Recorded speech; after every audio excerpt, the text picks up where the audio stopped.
हाँ जी स्टूडेंट्स। तो पिछले वीडियो में मैंने आपको इफ फंक्शन बताया था। और जैसे आपने देखा था इफ फंक्शन क्या करता है, एक लॉजिकल टेस्ट देना होता है। और लॉजिकल टेस्ट अगर ट्रू हुआ तो आप कोई भी वैल्यू उससे ले सकते हो, अगर फॉल्स हुआ तो भी आप वैल्यू निकाल सकते हो। तो यहाँ पर आपके लिए मैंने क्या किया, कुछ डेटा जो है इफ को ठीक से समझने के लिए मैं कुछ शीट अलग अलग शीट लाया हूँ ताकि आपको मैं ठीक से प्रैक्टिस करवा सकूँ इनके ऊपर। तो जैसे कि आप देख रहे हो मेरे पास कुछ डेटा है और मैं आपको आज के वीडियो में इफ को डिटेल में जरा समझने के लिए अलग अलग सिनेरियो हमने क्रिएट कर रखा है ताकि मैं इसमें अलग अलग आउटपुट निकाल सकूं। तो चलिए देख लेते हैं जल्दी से। सबसे पहला डेटा आपको सेल्समैन का दिख रहा होगा स्क्रीन पर, जिसमें अलग अलग सेल्समैन का नाम है, उन्होंने अलग अलग सेल्स कर रखा है और सेल्स का अमाउंट दिया गया है। और मुझे कहा गया है यहाँ पर आप कमीशन बताइए। कमीशन आप इनको 10% दीजिए जिन्होंने सेल जो है 70,000 से अधिक किया हुआ है, और नहीं तो आप इनको 5% दीजिए।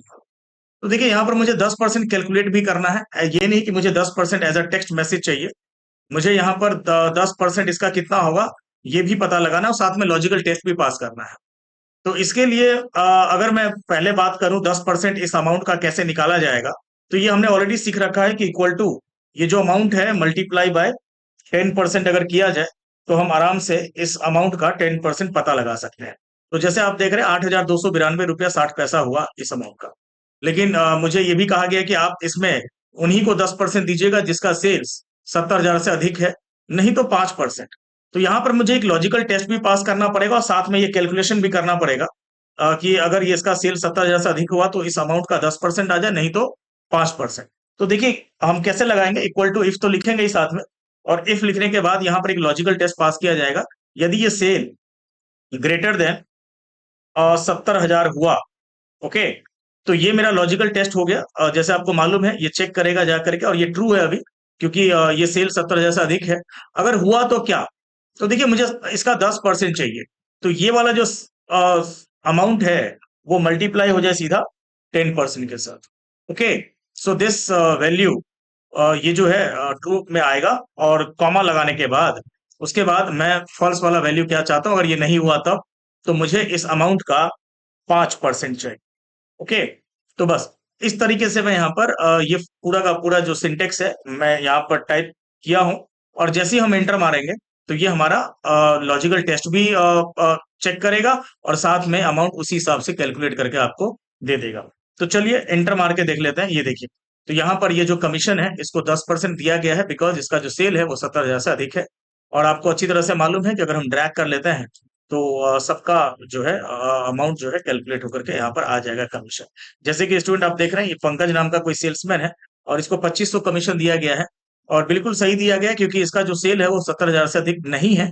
चूंकि मेरा जो कंडीशन था वो था मेरा 70,000 से अधिक होगा तभी 10%, नहीं तो 5%। तो इस प्रकार से आपने देखा किस तरह से मैंने इस डेटा के ऊपर इफ फंक्शन का यूज करते हुए मैंने यहाँ पर कमीशन जो है विद इन अ सेकंड पता लगा लिया कि किसको 10% किसको 5%, साथ में कैलकुलेशन भी किया गया। देखिए अगर मैं इसको as it is same to same अगर मैं इस तरीके से इन्वर्टेड कॉमा में लिखता हूं, तो ये एक्सेल इसको क्या समझ लेगा, इसको समझ लेगा एज अ टेक्स्ट। ये देखिए मैंने क्या किया, इसको इन्वर्टेड कॉमा में लिख दिया, तो ये कैलकुलेट नहीं होगा, ये एज इट इज आपको यही आपको मैसेज दे देगा। देखिए एंटर मारने पर ये देखिए यहाँ पर कैलकुलेशन नहीं हुआ। तो आपको मालूम है कि जैसे ही आप यहाँ पर इन्वर्टेड कॉमा लगाते हो साइड में, तो इट मीन्स कि ये एज अ टेक्स्ट हो जाता है। और इन्वर्टेड कॉमा नहीं लगाएंगे तो ये उसको कैलकुलेट कर देगा, या फिर नहीं तो अगर आपने किसी का रेफरेंस दिया है तो रेफरेंस भी आप ले सकते हैं। तो चलिए मैं इस इन्वर्टेड कॉमा को फिलहाल हटा देता हूं क्योंकि मुझे यहाँ पर कैलकुलेशन भी करना है। ओके, चलिए देख लेते हैं दूसरा डेटा हमारा। दूसरा डेटा है हमारा, यहाँ पर भी कुछ सेल्समैन का नाम है और यहाँ पर उन्होंने सेल्स कर रखा है। और मुझे कहा गया है कि आप सुपर कहें उनको जिसका सेल 50,000 से अधिक है, नहीं तो ब्लैंक रहे। तो रिमार्क्स के अंदर मुझे यहाँ पर सुपर लिखना है, नहीं तो ब्लैंक रहे। अब ये ब्लैंक कैसे रहेगा और ये किस तरह से हम ब्लैंक को यहाँ पर डिनोट करेंगे ये देखने वाली बात है। तो देखिए इक्वल टू इफ तो लगाएंगे हम लोग, और यहाँ पर फिर से एक लॉजिकल टेस्ट पास किया जाएगा। यदि ये सेल अगर ग्रेटर देन 50,000 हुआ तो मुझे बोला गया कि आप यहाँ पे क्या करें, सुपर लिखें, मतलब सुपर कहें, नहीं तो ब्लैंक। अब देखिए ब्लैंक के लिए आप क्या करोगे, यहाँ पर आप इन्वर्टेड कॉमा यानी कि 2 बार आप टाइप कर दोगे। हमने सिंपल दो यहाँ पर कोटेशन लगा दिया है विद, यहाँ पर हम स्पेस नहीं रखेंगे, सीधा मैंने 2 बार यहाँ पर टाइप कर दिया, एंटर मारेंगे। दिस मीन्स कि ये देखिए यहाँ पर जो आपने टाइप किया था डबल इन्वर्टेड कॉमा, ये डिनोट करता है कि मैं क्या हूँ, ब्लैंक।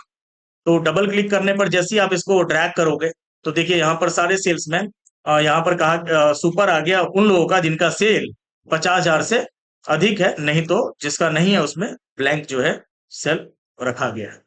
चलिए देख लेते हैं हम लोग तीसरा डेटा के ऊपर। यहाँ पर कुछ कस्टमर्स के नाम दिए गए हैं और इन्होंने कुछ एरिया में जो है परचेज किया गया है, परचेज किया है उन कस्टमर ने, और परचेज का अमाउंट जो है यहाँ पर दिया गया है। मुझे कहा गया है कि आप उन कस्टमर का नाम बताएं जिन्होंने लेस देन 40,000 से कम परचेज किया है। ओके, तो मैं क्या करने वाला हूं, यहाँ पर एक लॉजिकल टेस्ट फिर से पास करूंगा, लेकिन यहाँ पर मुझे कस्टमर का नाम चाहिए बेसिकली। तो उस कस्टमर का नाम जिन्होंने 40,000 से कम का परचेज किया है। तो ये रहा कस्टमर का नाम वाला जो सेल है मेरे पास, जो कॉलम पूरा दिया गया है। तो मुझे यहाँ पर एक लॉजिकल टेस्ट पास करना होगा। If this purchase amount is less than 40,000, अगर ये 40,000 से कम हुआ तो मुझे क्या चाहिए? तो मुझे चाहिए कस्टमर का नाम। तो ये रहा कस्टमर का नाम। देखिए अब मैं सेल का रेफरेंस दे रहा हूं क्योंकि मुझे कस्टमर का नाम चाहिए, नहीं तो कॉमा, नहीं तो मुझे ब्लैंक चाहिए। ब्लैंक मतलब वही जो मैंने आपको पिछले डेटा में दिखाया था। अब ब्लैंक के लिए इस तरह से आप लिखोगे तो यहाँ पर आप समझ सकते हैं कि ये मेरा लॉजिकल टेस्ट हो गया। और ये जो मैंने रेफरेंस दिया बेसिकली, ये मैंने कस्टमर का नाम दिया। अगर मुझे कस्टमर का नाम और एरिया दोनों चाहिए तो मैं साथ में यहाँ पर एक कॉन्कैटिनेट कर देता, यानी कि दोनों को जोड़ भी सकता हूं मैं। फिलहाल वो अगले कुछ वीडियो उसमें हम देखेंगे डेटा में। और जैसे ही आप एंटर मारोगे तो यहाँ पर देखिए कस्टमर का नाम नहीं आया, क्योंकि आपको मालूम है कि इन्होंने जो सेल है वो 40,000 से कम, सॉरी परचेज जो है वो 40,000 से कम का नहीं किया हुआ है। डबल क्लिक करके देख लेते हैं।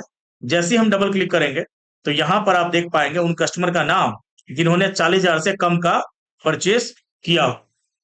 तो आपने देखा किस तरह से हमने शीट इस डेटा में हमने कमीशन पता लगाया, इस डेटा में हमने जो है यहाँ पर सुपर कहा उनको, और यहाँ पर आप देख रहे हैं यहाँ पर मैंने कस्टमर का नाम पता लगाया। ये देखिए सचिन कुमार शर्मा, जिनका से परचेस का जो अमाउंट है वो 40,000 से कम है और मुझे कस्टमर का नाम ही चाहिए था। चलिए अगला शीट में हम लोग जो डेटा बनाए हुए हैं यहाँ पर आप देख पा रहे होंगे, मेरे पास कुछ कस्टमर का नाम है, उनका जेंडर दिया गया है मेल और फीमेल का। और मुझे कहा गया है कि आप इसमें ना जो कस्टमर मेल है उनका पूरा नाम यहाँ पे लिखे मिस्टर के साथ में ऐड करें, यानी कि मिस्टर अमरजीत सिंह हो जाए यहाँ पर। और जिनका भी मेल यानी कि फीमेल होगा बेसिकली वो मिसेस के साथ में यहाँ पर आए। तो मुझे यहाँ पर फिर से एक लॉजिकल टेस्ट पास करना पड़ेगा, लेकिन इस बार मुझे ये बताना पड़ेगा कि भाई अगर ये जेंडर मेल हो तो मिस्टर भी नाम के साथ ऐड हो, और नहीं तो मिसेज लग जाए। तो देखिए इसको मैं किस तरह से लिखता हूं, इक्वल टू इफ जो सिंटैक्स होगा मेरा लॉजिकल टेस्ट वही कि यदि इस सेल में क्या हुआ। देखिए अब यहाँ पर मेरा टेक्स्ट है तो मैं इसको इन्वर्टेड कॉमा में लिखूंगा। तो मैंने एक्सेल को बोला कि भाई अब चेक करें कि इसमें क्या मेल है। अगर हुआ तो मुझे क्या चाहिए, मुझे चाहिए मिस्टर, पहले तो मिस्टर आ जाए। मैं इसको इन्वर्टेड कॉमा में लिखना पसंद करूंगा और मैं थोड़ा सा स्पेस लगा दूंगा, क्योंकि मैं नहीं चाहता कि मिस्टर के बाद में जो है बिना स्पेस है। तो मिस्टर के बाद मैंने क्या किया, स्पेस लगा दिया। एंड एंड क्यों लगाऊंगा मैं, क्योंकि मुझे यहाँ पर इन दोनों को कॉन्कैटिनेट करना है, मिस्टर एंड ये वाला सेल। तो आपने देखा अगर ये मेल होगा तो मिस्टर तो लगेगा ही लगेगा, लेकिन साथ में यहाँ पर उनका नाम भी जुड़ जाना चाहिए। तो यही मैंने कहा है, कॉमा, बस। तो आप अगर मैं इसको चेक करूं तो शायद ये मिस्टर अमरजीत सिंह दिखना चाहिए यहाँ पर। और अगर नहीं हुआ तो क्या, तो इसके लिए मुझे यहाँ पर बोला गया कि मैसेज लगाए। तो मैसेज के बाद ही मैं क्या करूंगा, एक स्पेस लगा दूंगा ताकि मुझे यहाँ पर अलग से कुछ लिखना ना पड़े। एंड इसलिए लग रहा हूँ क्योंकि मुझे यहाँ पर दोनों को जोड़ना पड़ रहा है, कॉन्कैटिनेट करना पड़ रहा है एंड, नहीं तो ये नाम आ जाए। तो आपने देख लिया किस तरह से मैंने यहाँ पर लिखा है। देखिए बस आपको ये ध्यान रखना पड़ेगा, इसलिए मैं ये डेटा के ऊपर आपको बता रहा हूँ।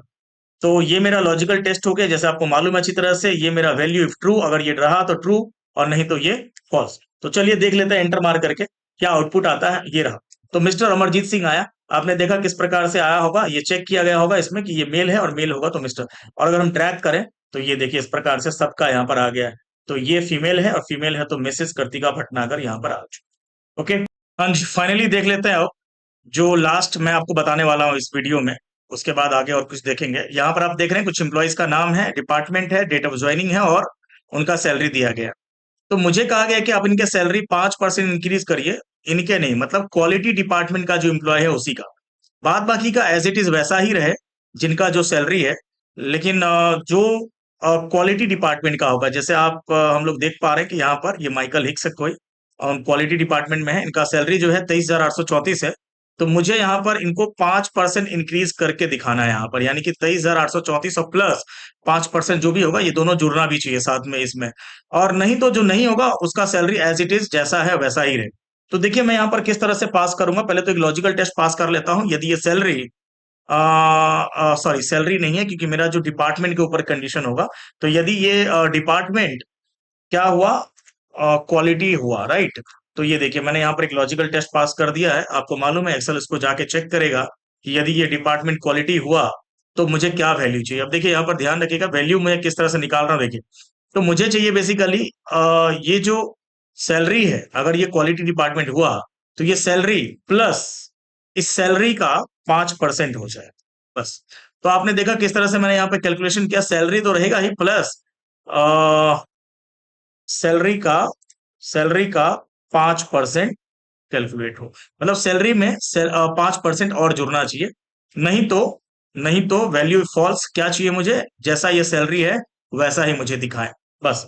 तो ब्रैकेट में बंद कर दूंगा और जैसे ही एंटर मारूंगा तो ये देखिए ये सैलरी एज इट इज वैसी आएगा, क्योंकि आपने देख लिया होगा इसका जो डिपार्टमेंट है बेसिकली वो क्वालिटी नहीं है, यानी कि एडमिनिस्ट्रेशन डिपार्टमेंट है।